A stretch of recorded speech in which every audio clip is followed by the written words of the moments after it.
apakah itu kanak-kanak?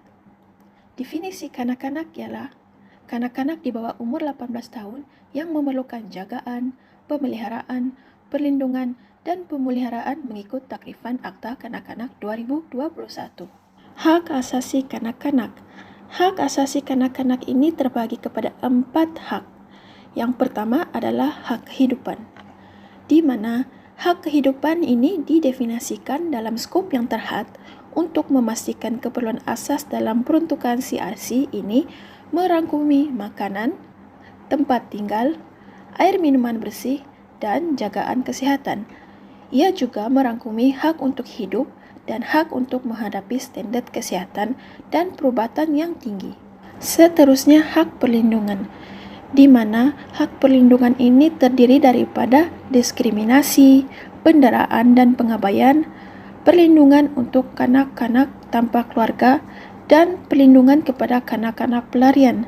Selain itu, hak perkembangan, di mana dalam hak perkembangan ini, kanak-kanak berhak untuk mendapat pendidikan dan menuntut ilmu. Dan hak yang terakhir adalah hak penyertaan.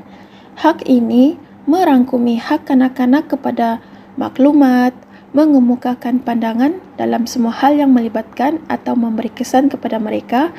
Mereka juga berhak bertemu dengan kawan-kawan dan menyertai atau menumbuhkan pertumbuhan, di mana konvensi ini mengiktirafkan kanak-kanak sebagai individu dengan hak untuk berkembang secara mental, fizikal, dan juga sosial.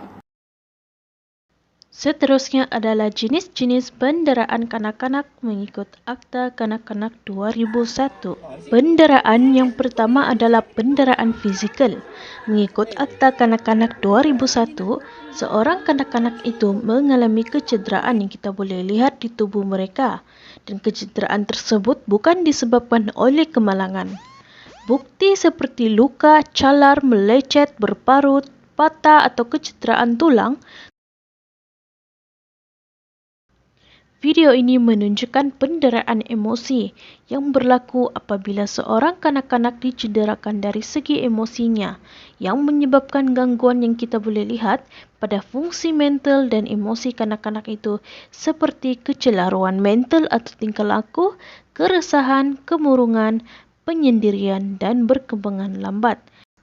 Penderaan seksual pula adalah penglibatan kanak-kanak dalam aktiviti seksual yang tidak difahami apa yang sedang mereka lakukan oleh kanak-kanak. Contoh penderaan seksual termasuk perbuatan seks dengan kanak-kanak, rogol, mendedahkan alat kelamin, pelacuran kanak-kanak, dan pornografi kanak-kanak.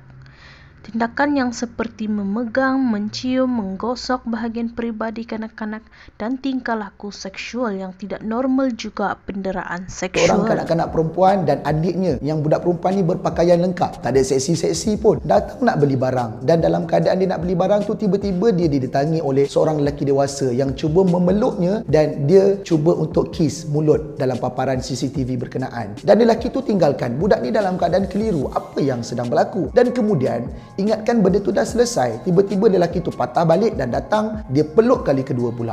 Penderaan juga merupakan satu pengabaian di mana kegagalan secara berterusan dan serius untuk menyediakan keperluan asas bagi kanak-kanak, dan juga pengabaian boleh mendedahkan kanak-kanak kepada segala bentuk bahaya termasuk mengancam nyawa mereka seperti video ini.